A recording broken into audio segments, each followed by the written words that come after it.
그래서 불교에서 말하는 그 업이라고 하는 것은 이 바로 축적된 행운을 이야기합니다. 그래서 과거의 선택과 반응이 만든 심리적 틀, 과거에 내가 어떻게 선택하고 반응, 이게 쭉 쌓인 그 심리적 틀이 바로 카르마, 업입니다.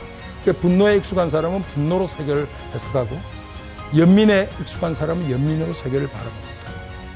그래서 행운은 뭐 내가 어떤 사람인가를 구성하는 힘이기도 합니다.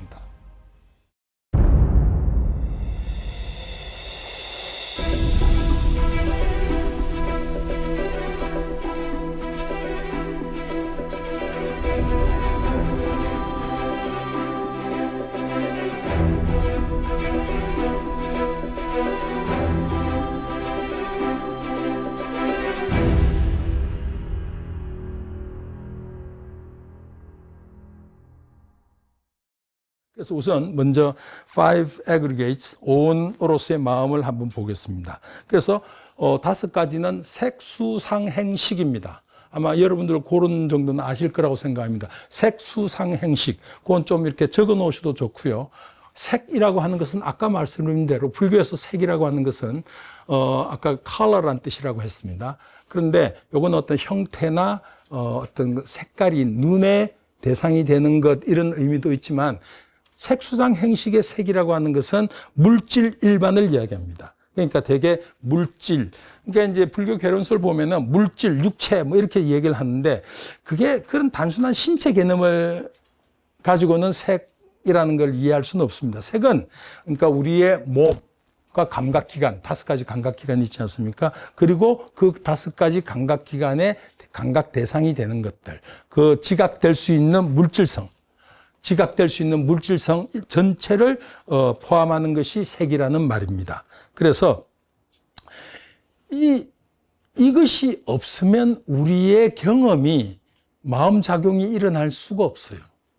우리의 모든 정신적 활동, 경험이 일어나는 이 바로 물리적 기반, 그 하드웨어라고 부르는 어떤 눈에 보이는 대상이 있어야 되고, 귀에 들리는 소리가 있어야 되고, 그래서 우리는 경험을 하게 되는 건데, 이것들로 인해서 우리의 이제 정신 활동이 벌어지지 않습니까? 그럼 모든 경험의 물리적 기반을 색온이라고 이해하시면 되겠습니다.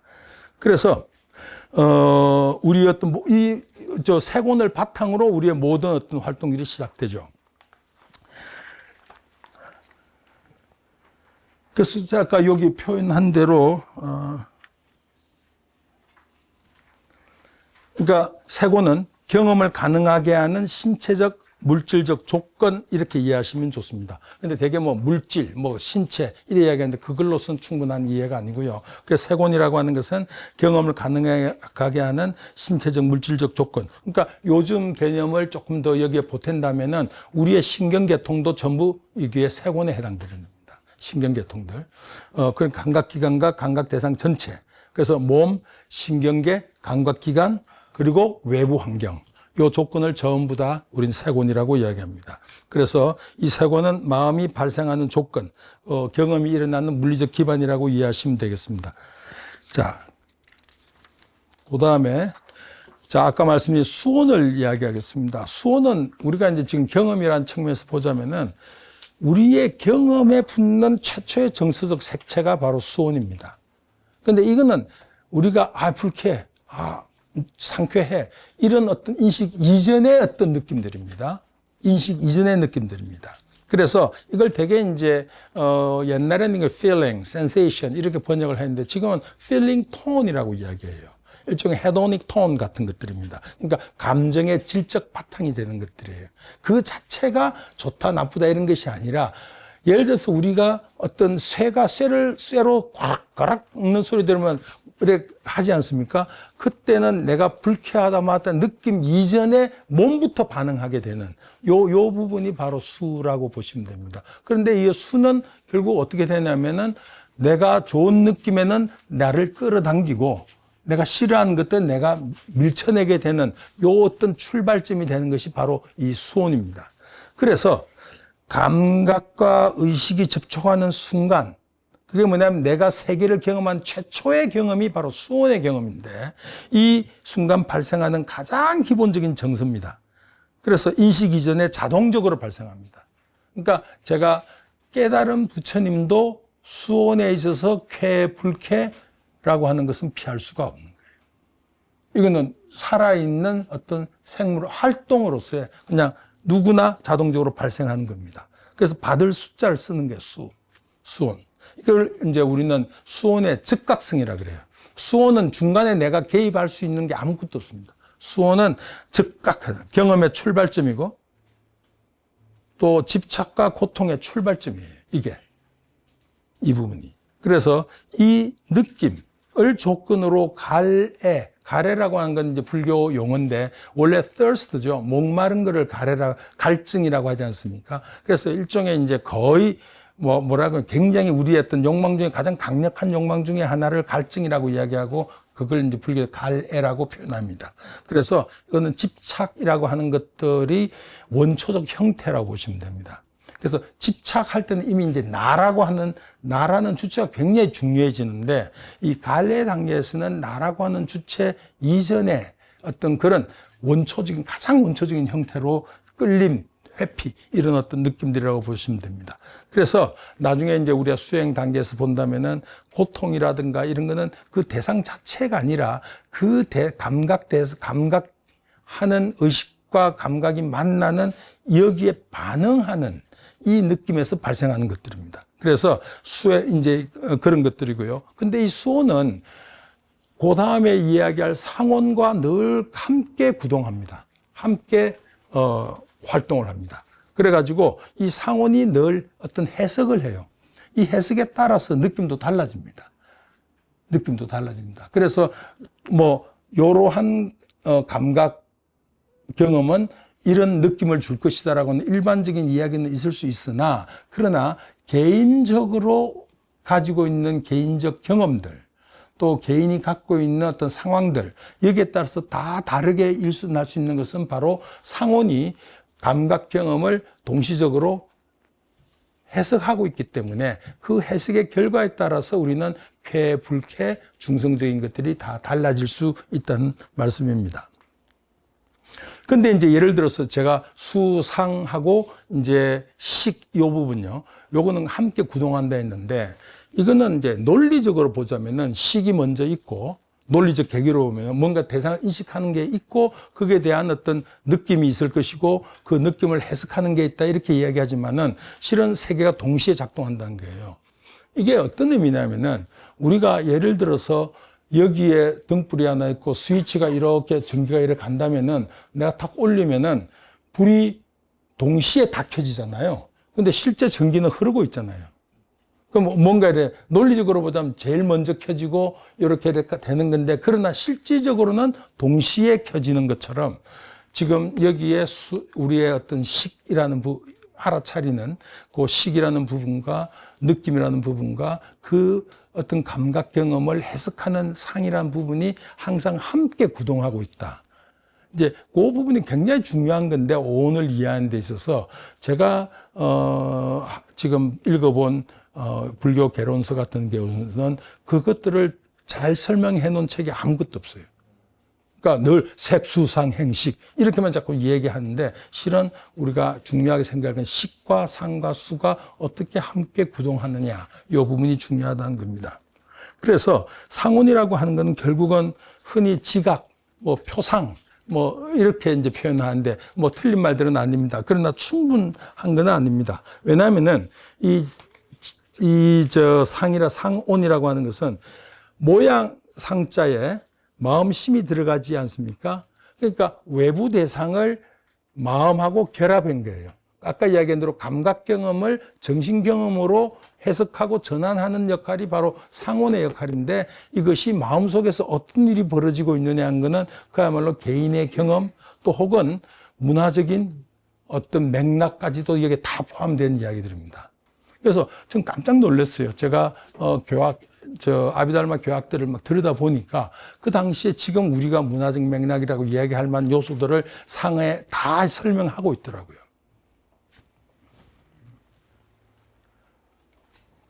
그래서 이 어떤 우리가 지각 표상 뭐 틀린 말은 아니지만 그러나 이 상은 단순한 감각 인식만은 아닙니다.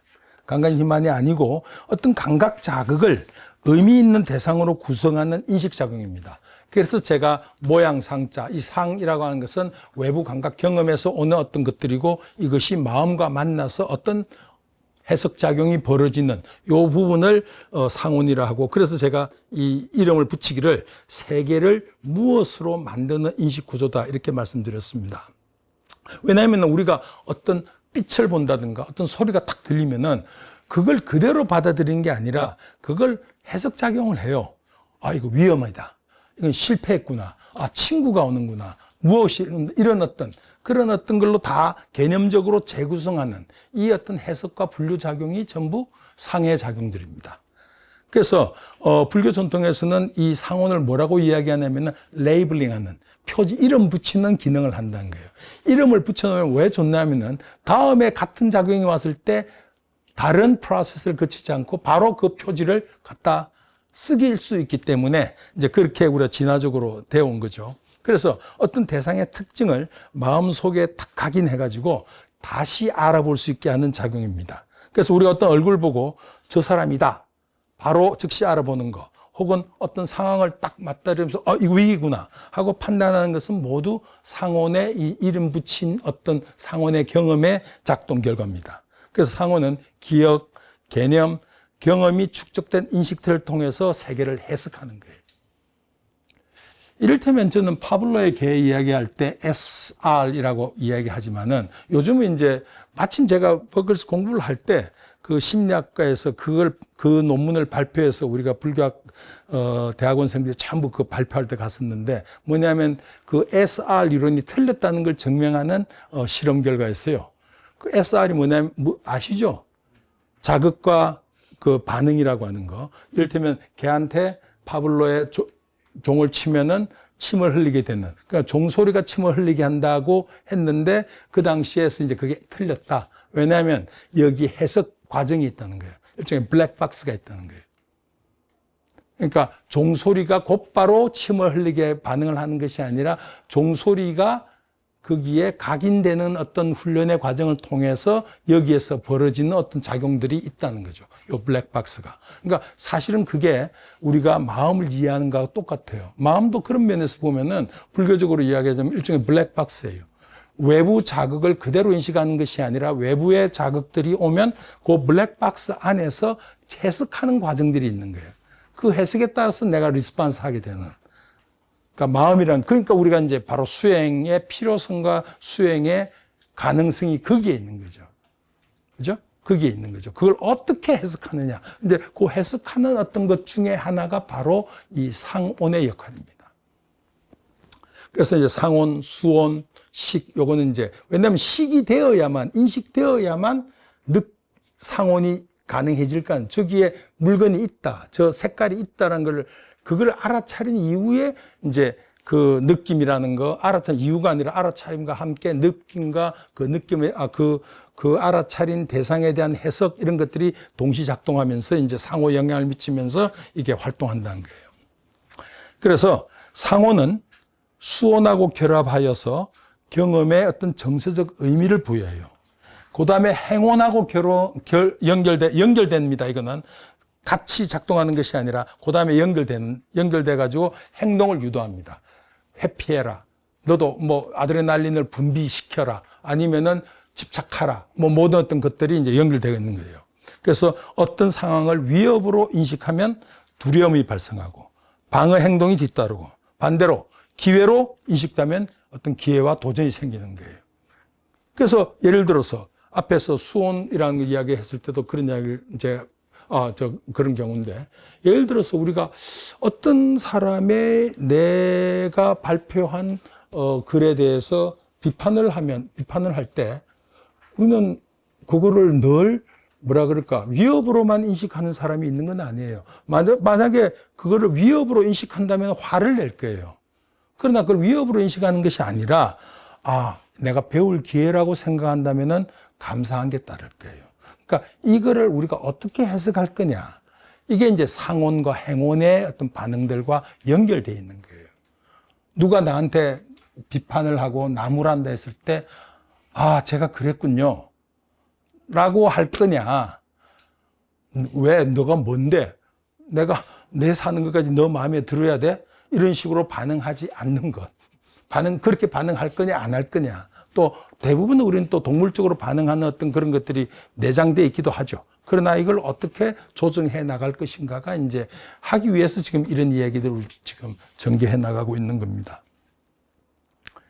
그래서 아까 이야기한 대로 우리가 이제 대개 상에서 하는 활동들을 보면은 되게 어떤 스키마 같은 거예요. 스키마 같은 거예요. 그러니까 아까 스키마라는 게 내가 경험하고 내가 가지고 있는 지식에 의해서 세계를 적극적으로 해석하고 반응하는 방식. 그 틀, 프레임이라고 한다면은 이것들의 이제 그 자동화된 어떤 해석 구조를 어떻게 단절시켜서 거기에 내가 개입할 것인가, 이 부분을 찾는 게 수행이라고 보시면 되겠습니다. 그래서 이제 마지막으로 우리가 행운을 말씀드리면은, 행운이 사실은 가장 복잡하고 가장 포괄적인 요소입니다. 우리가 업이라고 하는, 카르마라고 하는 게 바로 행운입니다. 카르마라고 하는 게 행운입니다. 그래서 행운을 저는 성격과 삶을 형성하는 심리적 동력, 되게 이제 행운을 쌍카라 이래서 형성이란 뜻입니다. 만들어 간다 이런 말입니다. 쌍카라는 말 자체는. 그래서 이제 이걸 좀 행으로 번역한 게 저도 참 잘 번역했다는 생각이 들어요. 그래서 수행이라고 하는 것은 바로 행을 닦는 거라는 말하고도 잘 맞아요. 그래서 이 행운에 대해서 좀 말씀드리면, 행운은 오온 가운데 가장 복잡하고 가장 포괄적인 요소입니다. 행운은 이제 아까 말씀드린 대로 문자 그대로 형성한다, 구성한다 이런 뜻입니다. 그래서 심리적으로는 의지, 충동, 습관, 성향, 동기, 의도 이런 것들 다 포함합니다. 이런 마음작용들을 다 행운이란 말이 다 포괄하고 있습니다. 따라서 행운은 카르마를 만들어내는 마음작용이라고 보시면 됩니다. 내가 어떤 사람에 대해서 좋은 의도를 가질 것이냐, 나쁜 의도를 가질 것이냐 라고 결정하는 것들도 결국은 이 행운입니다. 그래서 우리가 마음의 행위라고 하는 것은 전부 행의 작용들입니다. 근데 이제 이거를 번역 과정을 보면, 처음에 쌍카라를 서구인들이 번역할 때 volition이라고 번역했어요.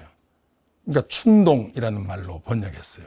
그리고 한참 그렇게 쓰다가 나중엔 또 mental formation, 마음 작용이란 말로 또 쓰기도 하고.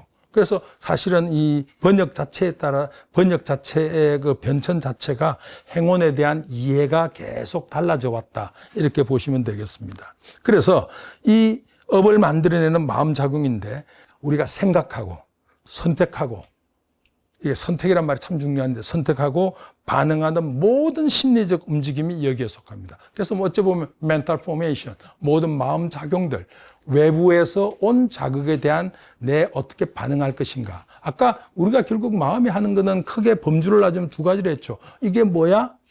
어떻게 반응하지? 이 부분이에요. 그래서 이제 이게 뭐야? 라고 하는 부분보다도, 예를 들어서 우리가 쉽게 어떤 것들을 좋게 뭘 바꿀 수 있는 건 뭐냐면은, 이게 뭐야 했을 때 나를 위협하는 요소이긴 하지만 나도 같이 공격이 아니라 난 좀 더 부드럽게 대응하겠다라고 하는 것이 행의 작용이고, 그게 수행의 첫 번째 단계겠죠.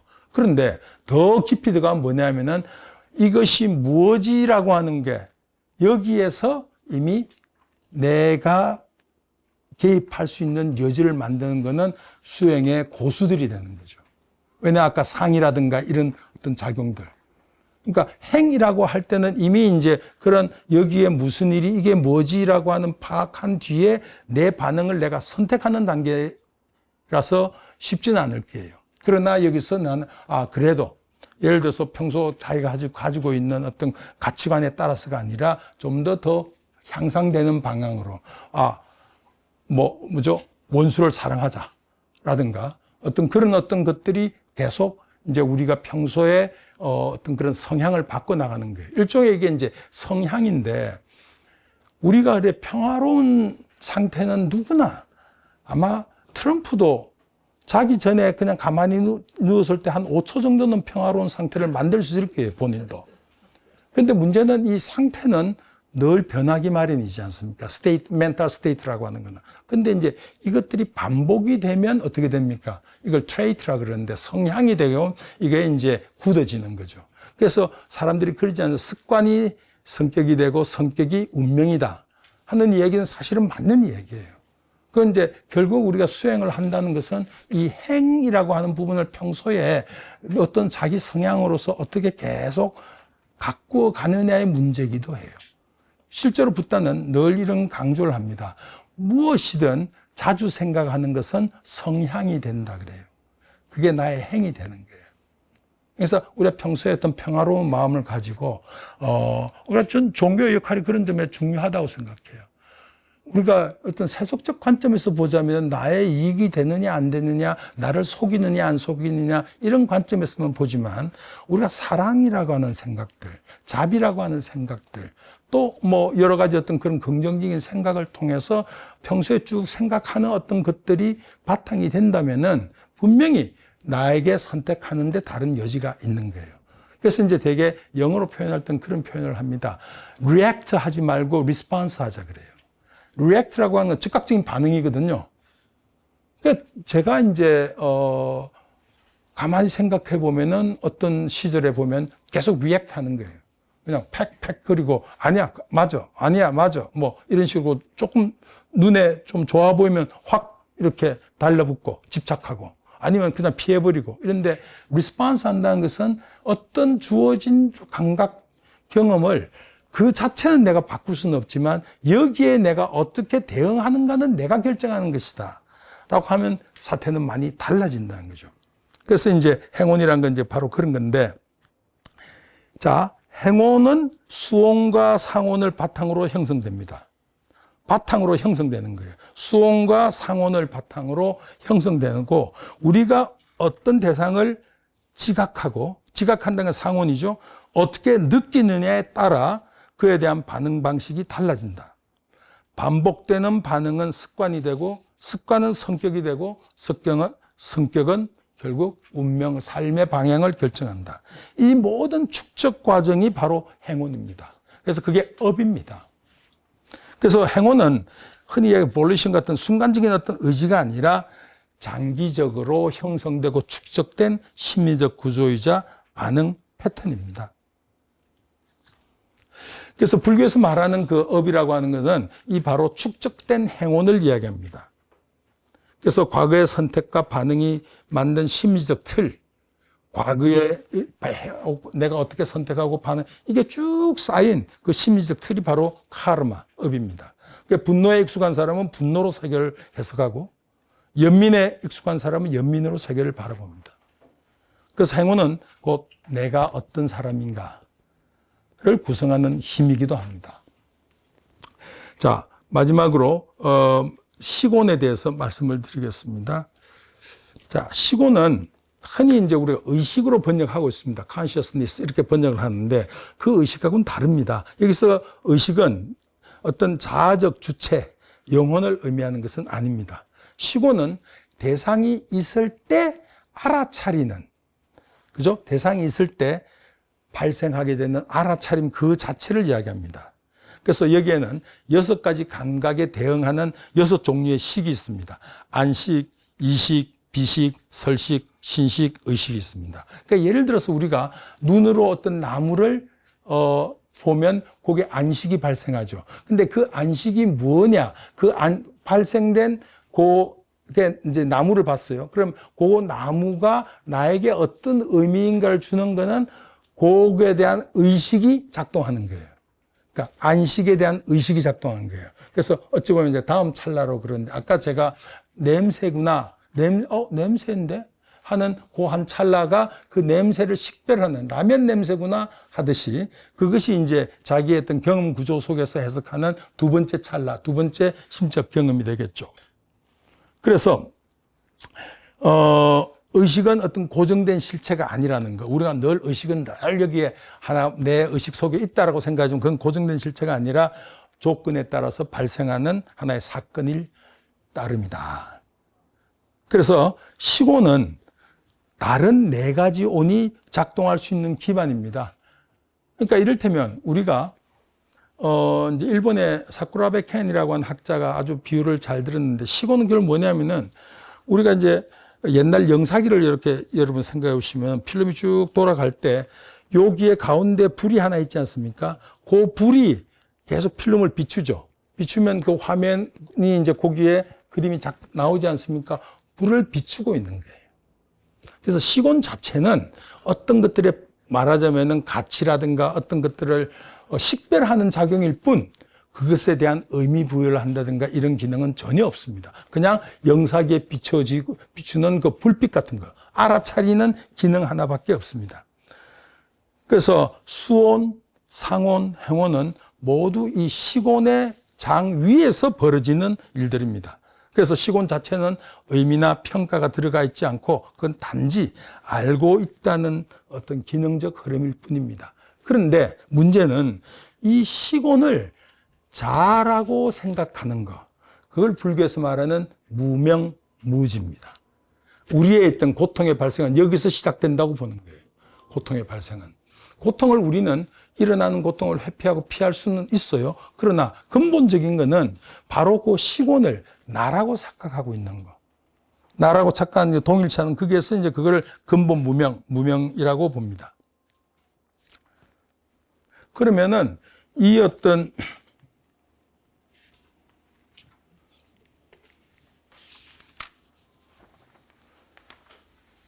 이 부분을 여러분이 조금 제가 이해를 돕기 위해서 조금 현대적인 말로 제가 좀 소개하고자 합니다. 그 다음 페이지 보시면은 이 사람이 누굽니까? 마빈 미스키입니다. 지금 LLM 모델을 만드는데 결정적인 역할을 한 사람이 이 사람입니다. 그래서 그 MIT 그 AI 랩을 설립한 사람이 마빈 미스키인데, 이 사람이 어떤 마음의 본질에 대한 인지과학적인 대단한 발견을 했어요. 그게 이제 이 사람은 마음이라고 하는 것은 Society of Mind다. 마음이라고 하는 것은 단일체가 아니라 하나의 집합체다고 얘기한 거예요. 근데 이걸 이제 요즘 어떻게 번역했는지 모르겠는데, 최초로 이게 소개됐을 때 한국에서 어떤 분이 사회로서의 마음이라고 이렇게 번역을 해버렸어요. 그랬더니 사실은 이거는 그런 의미가 아니라 마음은 집합체라는 얘기거든요. 소사이티란 말이 aggregate, 무엇이 작은 단위들이 모여 있는 곳이 사회잖아요. 그래서 이제 집합체로서의 마음이라고 하는 번역이 전 정확하다고 생각합니다. Society of Mind. 그래서 이분 이야기입니다. 마음은 단일하고 통합된 자아가 아니라 수많은 단순한 처리 단위들, 여러 에이전트로 이루어진 분산적 시스템입니다. 각각의 단위들은 일정하게 한정된 기능만 수행하지만 이게 이제 집합적으로 네트워킹 하면서 복잡한 사고, 감정, 의사결정이 창발된다. 이 과정에서 우리가 경험하는 나라고 하는 통일성은 실체가 아니라 복잡한 상호작용의 결과로 나타나는 가상적 현상이다. 이렇게 이야기를 한 거예요. 예. 그래서 이 이야기는 결국 어떤 의미냐면은 우리의 지금 현상적 경험과 분리된 채 독립적으로 존속하는 자아를 부정하고 있는 이야기예요.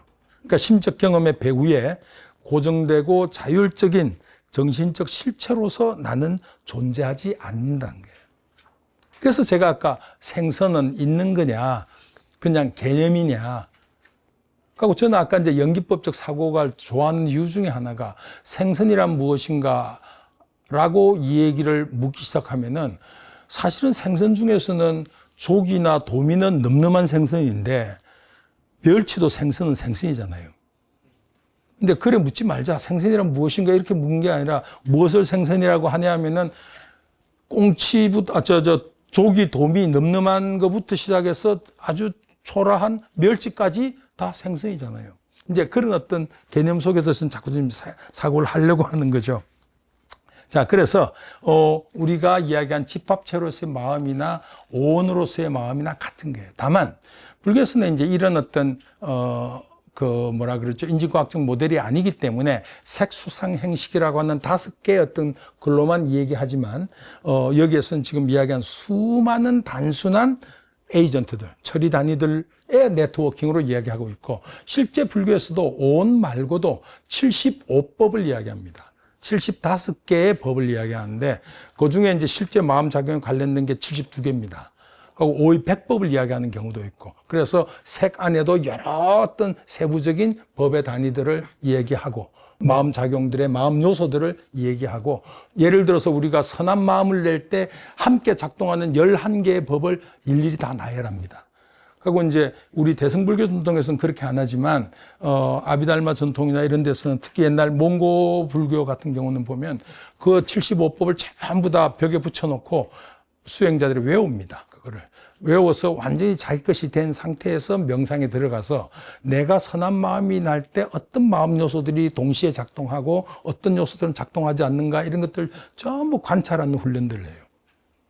그래서 이제 지금의 인지과학에 비할 바는 아니지만 놀라울 정도로 마음의 작용 활동에 대해서 굉장히 선진적인 방식으로 자기 자신들을 들여다 본 것 같다라고 저는 생각하는 거예요. 그래서 제가 계속 연기법은 철학적 추론이나 형이상학적인 어떤 그 개념에서 나온 게 아니라 경험 관찰의 결과다라고 얘기하는 이유가 바로 그런 겁니다. 그래서 어떤 면에서는 그 경험 관찰의 결과로 나온 것들에 대한 해석의 역사가 불교사였고, 또 새로운 해석, 더 다른 방식의 해석들은 우리에게 주어진 숙제 같은 것들이다, 이렇게 생각하고 있습니다. 자, 그 다음에 그러면 오온이 제가 하나하나를 말씀드렸는데 어떤 방식으로서 네트워킹 하는지를 좀 살펴보겠습니다. 그래서 오온은 고정된 불변의 자아의 어떤 구성 요소가 아니라 조건에 따라서, 상황에 따라서 끊임없이 생성되고 해체되는 경험의 네트워킹이라는 거예요. 그래서 그 네트워킹의 방식은 이런 거예요. 세고는 모든 경험이 발생하는 물질적, 신체적 조건이다, 그렇게 말씀드렸죠. 그래서 감각기관, 신경계, 신체 상태, 뭐 지금 몸에 열이 나는지, 뭐 어떤 신체 상태에 따라서 우리는 전부 인식 방식이 인식 내용이 달라지니까 환경 조건이 여기에 속합니다. 그래서 모든 경험은 이 물리적 기반 위에서 가능한 겁니다. 세곤이 없으면 의식도 감정도 사고도 일어날 수 없어요. 그러니까 제가 이제 그때 헬렌 켈러 말씀드렸던 것들도 눈으로 볼 수 없고 귀로 들을 수 없는 사람이 그럼 세계를 어떻게 이해하는가 했을 때 이제 맨 처음에 촉각이라는 것들, 그죠? 이제 그런 걸 통해서 자기 의식을 조금씩 깨워나갔던 거 아닙니까? 그러나 영원히 아마 헬렌 켈러는 컬러가 뭔지, 색깔이 뭔지, 빨강이라는 게 뭔지, 소리, 큰 소리, 작은 소리, 음악이라는 게 뭔지는 몰랐을 거예요. 알 길이 없지 않아요? 그러니까 우리가 지금 다시 한번 생각해 봐야 될 문제는 아까 제가 붓다가 말한 일체 모든 것이라고 하는 것은 결국은 12처다라고 하는 이 부분, 저는 제가 불교 공부를 하고 또 살아가는 과정에서 항상 생각하는 게 12처가 모든 것이다. 아마 여러분들도 알게 모르게 이것 외에 어떤 다른 것들 많이 생각하실 거예요. 저는 어떤 기독교라고 하는 세계관 내에서도 전 용납되는 이야기라고 봅니다. 포용될 수 있는 이야기라고 봅니다. 모든 것은 이 12처라고 하는 이 부분. 굉장히 중요한 어떤 이야기라고 하고 생각합니다. 그리고 이제 거기에 중요한 것은 세곤, 우리의 어떤 신체 감각기관, 어떤 신체, 요 부분이 바로 있다고 보는데, 이 세곤을 바탕으로 해서 뭐가 생깁니까? 식이 가능해지죠. 알아차리는, 대상을 인지하는 그 기능이 작동하는 거예요. 그래서 식고는 대상이 있을 때 발생하는 일종의 알아차림이에요. 감각작이 딱 들어온 순간 그걸 인식하는 이제 흐름이 생기는데, 그 식고는 바로 그 경험이 켜지는 상태, 불이 딱 켜지는 상태예요. 어떤 경험이 있는데 이것이 경험이 있다라고 하는 것을 알아차리는 요 불을 켜주는 작동, 요게 바로 식온의 작동이고요. 자, 식온이 발생하면 저기 나무다, 나무를 내가 알아차리는 그게 생기면 이제 그게 대한 수온이 일어나는 거예요.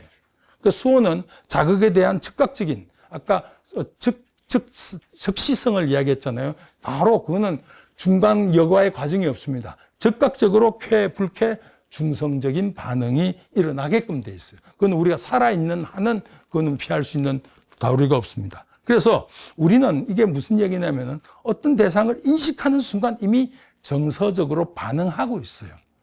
그 정서가 어떤 정서인지는 그 뒤에 알아차리게 되지만 일단 정서적으로 반응하게 되어 있다는 거예요. 그래서 이 부분도 잘 이해하시면 좋겠습니다. 그래서 수온은 수온과 함께 상온이 작동합니다. 그래서 시곤, 수, 상, 요 세 가지는 함께 작동합니다.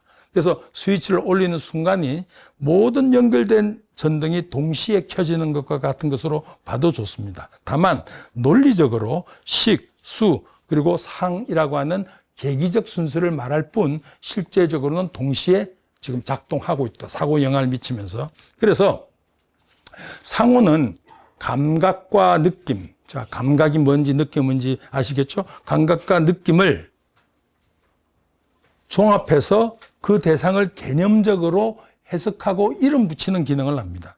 그래서 우리는 대상을 무엇으로 규정하고 그게 의미를 부여하는데 이 과정에서 과거의 기억과 경험, 그 다음에 문화적 틀 이런 것들이 동원되는 거죠. 동원되는 거죠. 그래서 마지막으로 사실 계기적으로 보자면은 식과 수상행,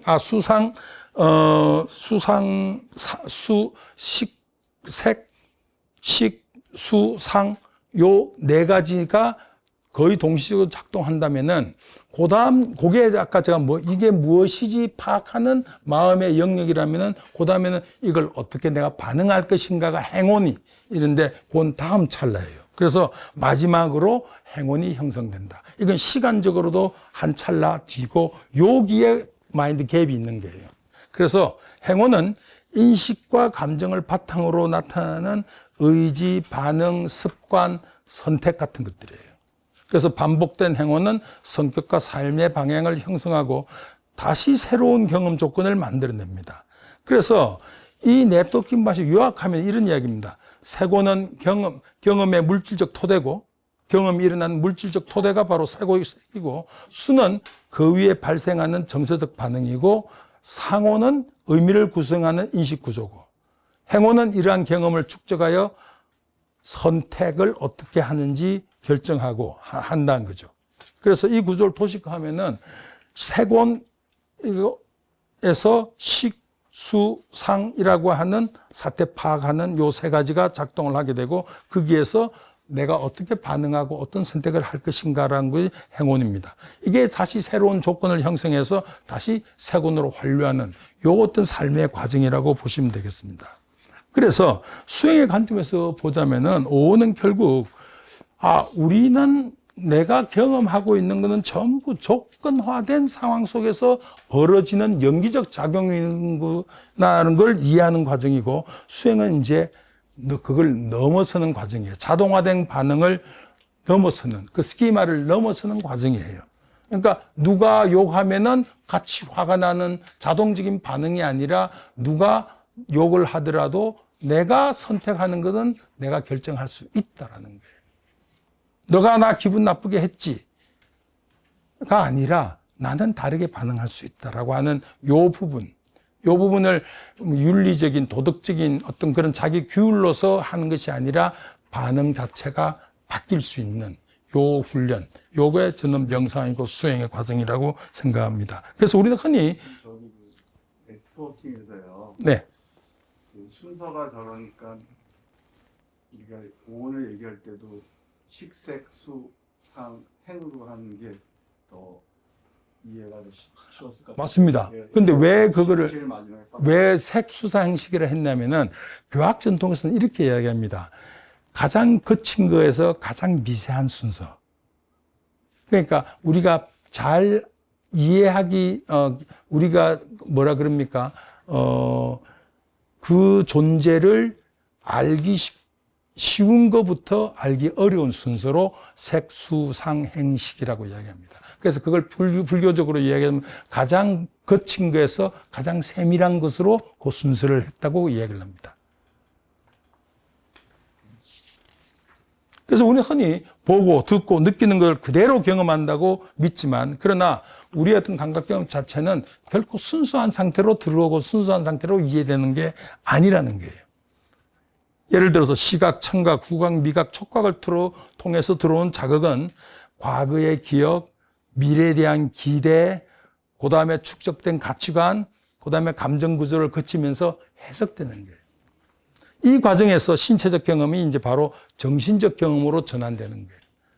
그래서 이제 자기 수행이 잘 된 사람은 볼 때는 보는 것만 한다. 들을 때는 듣는 것만 듣는다. 경전에 자주 나온 이야기예요. 어려운 경험이에요. 볼 때는 보기만 하고 들을 때는 듣기만 한다는 거. 근데 우리는 사실 보고 들으면서 보는 순간 모든 어떤 생각이 움직이기 시작하죠. 해석의 과정들을 거치니까. 그래서 이제 그거를 이제 하나의 방법 막는 것 중에 하나가 숭산 스님이 미국 제자들한테 가르친 대로 only don't know, 오직 모를 뿐, 판단 안 한다는 거예요. 그러니까 우리가 불교에서 판단 이전, 판단하지 마라 라고 하는 것들이 바로 그런 점들이고, 이제 그런 점들이 제가 다음 시간에 이야기할 선도 생각하지 말고 악도 생각하지 마라, 불사선 불사악, 이런 이야기가 이제 6조 단계에 등장하는데, 이게 잘못 해석되면은 선과 악의 구별 자체가 모호해지는 그런 게 아니거든요, 지금. 불사선 불사악이라고 하는 그 이야기. 선도 생각하지 말고 악도 생각하지 말고, 그게 첫 구절에 딱 나옵니다, 그 개송에서. 근데 그런 부분들을 이해하기 위해서는 지금 이 오온에서 이야기하는 이 부분들을 선 이해가 되어야만 그 개송들이 충분히 그 뜻을 이해할 수 있다는 겁니다. 그래서 이제 이 어떤 신체적 경험이 정신적 경험이 전환된 바로 이 지점에서 이제 욕망, 집착, 불안, 분노 같은 어떤 고통의 씨앗이 이제 형성된다는 거예요. 그게. 그래서 이 과정은 그 오온의 구조를 통해서 이제 우리가 충분히 이해할 수 있다는 어떤 말씀을 드리고요.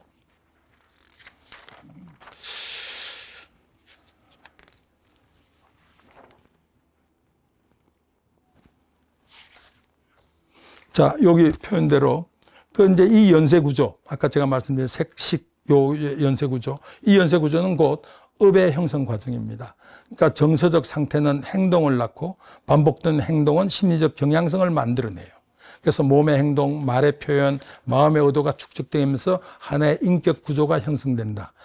이게 바로 형성된 이거는 다음의 경험을 해석하는데 또 조건으로 작용한다는 거예요. 그래서 우리가 어떤 씨앗들을 마음에 뿌려 놓느냐가 이제 우리의 어떤 행동을 결정하게 되는 중요한 요소가 된다는 겁니다. 그게 이제 우리가 무의식적으로 늘 어떤 좋은 생각을, 아까 이야기한 대로 무엇이든 자주 생각하는 것은 어떤 성향이 된다는 그 부분들이죠.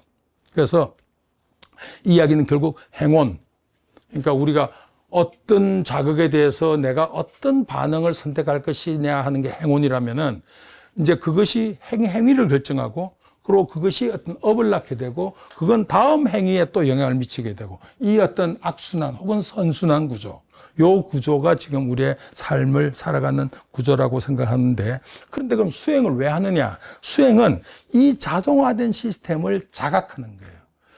저는 인간이 갖고 있는 가장 놀라운 저는 특권이, 어찌 보면 놀라운 신의 선물은 저는 결국은 자각이라는 거예요. 나는 잘 모르겠어요. 제가 동물 심리학을 모르니까 동물도 자각을 할까요? 동물이 자각을 합니까?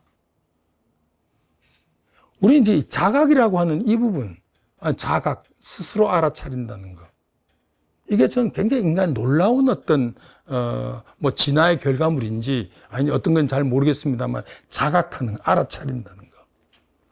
그래서 이제 이 알아차린다는 이거를 어떤 시곤이 이제 바로 수행적인 어떤 점으로 전환되는 거라고 생각합니다. 그래서 명상은 이 연쇄 구조를 끊기 위한 훈련인데, 우선 수온 단계에서 집착하지 않고, 상온 해석에 매몰되지 않으며, 그 다음에 자동 반응을 멈추는 거. 요게 지금 바로 수, 상, 행 요 부분이 수행의 이제 핵심이 되는 부분인데, 1차적으로는 행온에 있어서 자동 반응을 멈추는 게 가장 쉽습니다. 1차적으로는. 그런데 이제 그게 저 깊어지면은 수온, 상온의 단계에서. 그래서 이제 우리가 마음이 복잡할 때, 아니면 이제 우리가 지금 그 명상, 수행, 호흡, 알아차림, 마음 챙김 수행할 때 이러지 않습니까? 우리가 쭉 이렇게 앉아 있다가 어떤 분노하는 생각이 일어난다는 과거에 좀 아주 불쾌했던 경험이 떠오른다든가 이럴 경우에는 경험이 일어났다. 이름 붙이고 그냥 넘기라는 거 아니에요. 그러니까 let go, let go, let go 하는 거는 결국은 이 마음이 끊임없이 변하고 있다는 것을 인지하는 과정이기도 한 거예요. 근데 우리는 대개 보면 어떤 생각이 일어나면은 그 생각에 붙잡혀서 계속 그 생각을 또 따라간다고. 근데 이제 훈련하는 방식은 뭐가 생기면은 let go, 보내버려야 되는데 안 보내질 경우에는 이름을 붙이라. 망상이 일어났어. 옛날 생각이 났음. 뭐 그런 간단한 레이블링을 붙이라는 거예요. 그래서 요 책 우리 예일대 명상수업 보면은 그런 어떤 설명들을 아주 잘 해놨습니다. 구체적으로 예일 학생들에게 이제 불교 전혀 배경이 없는 학생들에게 가르치는 명상이기 때문에 이름을 어떻게 붙여야 되는지, 분노, 뭐 예를 들어 어떤 대한 어떤 평온한 생각이 일어났다 하더라도 그조차도 평온함하고 내보내라. 자꾸 흘려보내는 연습들. 근데 이제 여기에 왜 막대를 이렇게 이런 그림은 실제 예일대 학생이 그렸던 그림을 저희들이 사진으로 바꾼 거거든요. 이게 이게 어떤 의미냐면은, 여러분 왜 호흡에 집중할까요? 호흡에 집중하라 그러잖아요. 왜 할까요? 들숨을 할 때는 들숨인 줄 알고, 날숨할 날숨인 줄 알고, 숨 하나, 숨 둘, 이렇게 호흡에 집중하라는 이유는 딴 게 아니고, 지금 요 그림에 보세요. 물이 막 이렇게 고요하게 지금 있어요. 있으면 이 물살이 얼마나 빠른지는 몰라요, 잘. 굉장히 실은 빠를 수도 있어요. 고요하게 흐르지만. 그럴 때 우리가 하는 게 뭐예요? 거기에 나뭇가지를 딱 꽂아봐요. 그러면 물의 속도가 얼마나 빠른지 알아요. 바로 호흡이 이 나뭇가지의 작동 역할을 하는 거예요. 그래서 우리가 이 호흡에 집중을 함으로써 오히려 나한테 생각이 엄청나게 많이 지금 흘러당기는구나를 감지할 수 있는 어떤 하나의 그걸로 기준으로서 호흡에 집중하라는 거고, 또 호흡은 우리가 돌아올 지점이기도 한 거예요. 그냥 무념무상으로 가만히 있으라 해갖고는 가능하지 않으니까 호흡에 집중함으로써 내가 떠내려가다가 다시 돌아오고 떠내려가다가 다시 돌아오고 그런 과정을 통해서 이제 흘려보내는 것들이 익숙해지는, 그리고 어떤 면에서는 내 안에 이렇게 시끌벅적한 게 많이 들었구나를 깨닫는 과정이기도 해요. 그래서 명상하는 사람들이 대개 한 달 만에 그만둔 이유가 너무 복잡한 게, 자기 복잡한 걸 처음 알은 거예요. 자기 안에 그 라디오 소음이, 라디오 방송국이 너무 많다는 걸 처음으로 알게 되는 게 명상한다고 처음 앉았을 때 경험들이 대부분 그래요. 자, 그래서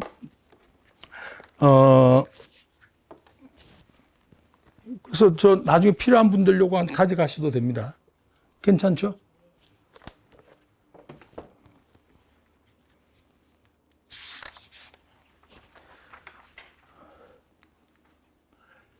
이게 이제 12연기 경우에는 이거는 이제 아까 말씀드린 온이 어떤 synchronically 딱 어떤 한 시간에 어떤 그런 흐름 한 순간을 딱 단면을 잘라가지고 마음의 여러 요소들이 어떻게 작동하는가를 보여준 게 온이라면은 12연기는 어떤 흐름을 시간의 흐름 속에서 이 온들이 어떻게 작동하는가의 문제인데 이걸 지금 다 하기에는 시간이 조금 없고요. 문제는 그 12연기의 맨 처음 시작을 무명이라고 그러는데, 무명이라고 하는 건 명이 없다는 얘기죠. 지혜가 없다는 얘기인데, 이제 불교 전통 속에서는 이 무명을 부처님의 가르침을 모름 이렇게만 자꾸 얘기하는데, 그것보다는 조금 더 이 온을 나라고 착각하는 것이 무명이라고 보시면 됩니다. 그러니까 우리의 일반적인 상태, 저를 포함해서 여기 계신 대부분의 분들처럼 그냥 저도 사실은 일상적 경험에서 이야기하자면은 저도 늘 오온이 나라고 생각하고 살아요. 이제 그런 어떤 것들이 이제 무명, 그게 이제 내 마음에 아까 행 말씀드렸잖아요. 행이 뭔지 그 행을 형성하는 조건이 되는 거죠. 그걸 아는 사람은 행을 달리 본다는 거죠. 이제 그런 속에서 이것들이 이제 쭉 움직여가는 상태고요.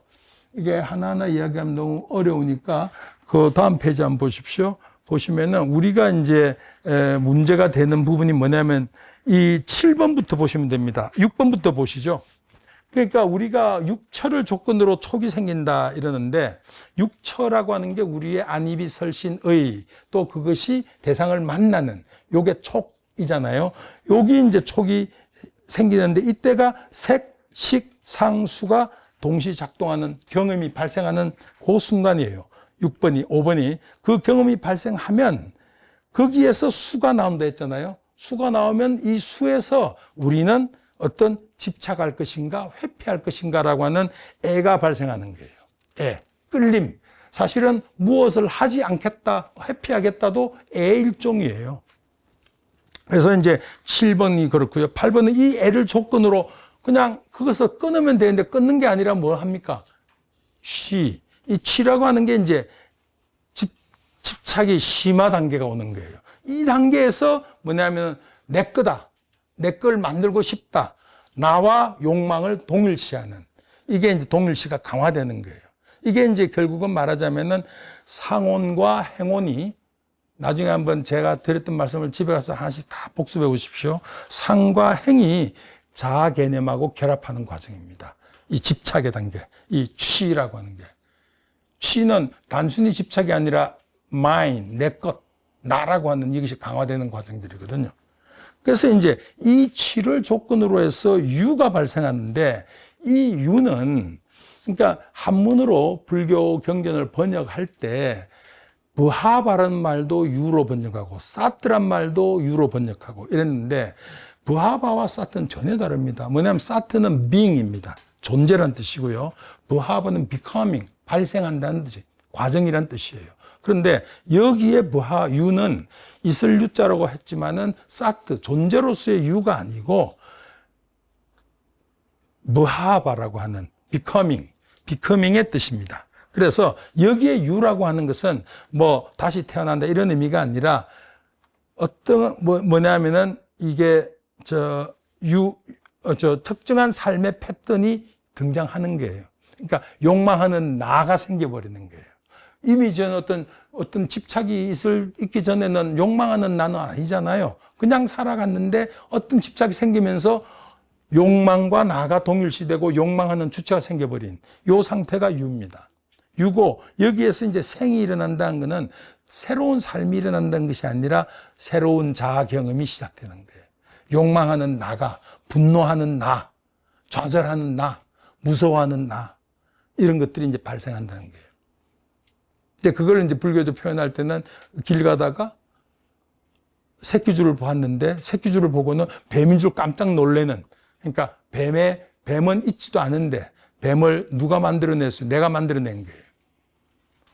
나와 새끼줄의 연기적 작용이지만 결국 나 안에서 평소에 어떤 그런 생명의 공포에 대한 두려움이 뱀이라는 어떤 형상을 만들어내고 거기에 놀라는 나가 또 발생한 거예요. 이제 이런 어떤 과정들이 바로 생의 과정입니다.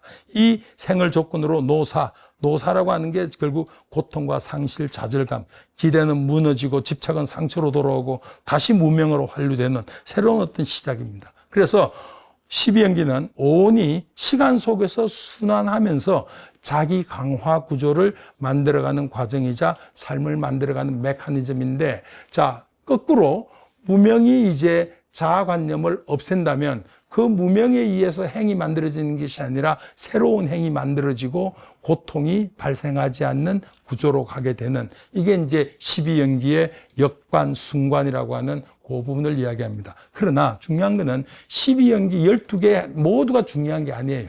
왜냐하면 초기 경전을 보면 9연기, 7연기 다양하게 나옵니다. 근데 기본적으로는 우리가 어떤 집착 구조를 해서 어떻게 해서 자기 강화의 어떤 흐름들이 만들어지는 요 부분이 중요한 부분들입니다. 자, 그래서 아까 제가 무화 말씀을 드렸는데 요 부분만 얘기를 하고 그만 제가 강의를 마치도록 하겠습니다. 이게 뭐냐면 아까 무화라는 말이 우리가 나가 없다는 얘기가 아니라 마음이라고 하는 것이 어떤 주체가 있는 것이 아니라 집합체로서의 Society of Mind처럼 집합체로서의 마음이라는 의미다 라는 말씀을 드렸는데 이게 불교 경전에서 뭐라고 나오냐면은 참 이 미수띠마카나 우다나 여기에 나오는 얘기들 보면 전 좀 놀라운 이야기들입니다. 뭐냐면 행위만 있을 뿐 행위자는 없고 경험은 있으되 경험하는 자는 없다. 이게 선정 상태에서 마음작용을 관찰한 결과예요. 이제 그 밑에 한번 보십시오. 사람들은 내가 행위자다. 아함카라. 내가 행위자라는 생각에 묶여 있다. 그러나 주의 깊게 관찰하는 사람에게는 내가 행위한다는 생각은 없다는 거예요. 이제 그거를 그냥 조금 우리가 평이한 말로 이해하자면은 이 스스키 슐루 이야기인데 깨달은 자라는 건 없어. 깨달음의 행위 있을 뿐이야. 이런 건데 이게 굉장히 극적으로 나타나 있는 게 바로 그 다음 페이지에 있는 금강경 구절입니다. 전 금강경 구절 보시면은 이제 수보리하고 부처님하고 대화를 나누는데 이런 이야기 합니다. 야, 보살은 마땅히 모든 중생, 뭐 어디에 있는 중생이든 다 구해야 된다는 그런 결심을 해야 한다. 그렇게 이야기를 해놓고 이제 이와 같이 무량, 여시, 멸도, 무량, 무수, 무변 중생 이와 같이 한량 없고 헤아릴 수 없고 끝없는 중생을 제도하였으나 실은 중생으로서 멸도를 얻은 자가 없느니라. 무슨 까닭이냐. 사실 이건 이상한 말이잖아요. 이게 앞에서 모든 중생 구제해야 된다고 했는데 이게 이제 실은 제가 볼 때 이게 어떤 거냐면은 깨달은 사람에게는 내가 저 사람을 제도한다는 생각 자체가 없는 거예요. 깨달음 행이 있을 뿐이지 깨달은 자라고 하는 게 없는 거예요. 이 부분 이해되십니까? 그러면서 그 뒤에 나온 얘기가 뭐냐면은 내가 만약에 나라는 생각이 있었더라면은 중생 구제 그런 게 불가능했다는 얘기예요. 나라는 생각이 아예 없었다는 거예요. 그러니까 그 표현을 이제 아마 이게 번역하고 이렇게 전성되는 과정에서 좀 이렇게 모호하게 번역이 되어버린 거예요. 그래서 끝없는 중생을 제도하였으나 실은 나한테는 중생을 제도했다라는 생각은 없다. 이 얘기예요. 그러면서 이제 아상, 인상, 중생상, 수사상을 얘기하는데 요 부분은 참 중요한데 간단히 빨리 말씀드리죠. 여기서 아상이라고 하는 건 네 가지, 그러니까 유아론의 네 가지 형태입니다. 유아론에 내가 있다라고 하는 어떤 생각들이 주로 어떤 유형들이냐? 네 가지 유형이 있어. 이런 이야기예요. 근데 이 네 가지 유형이 저는 굉장히 뛰어난 유형론이라 생각을 합니다. 첫째 아상이라고 하는 게 어떤 의미냐면은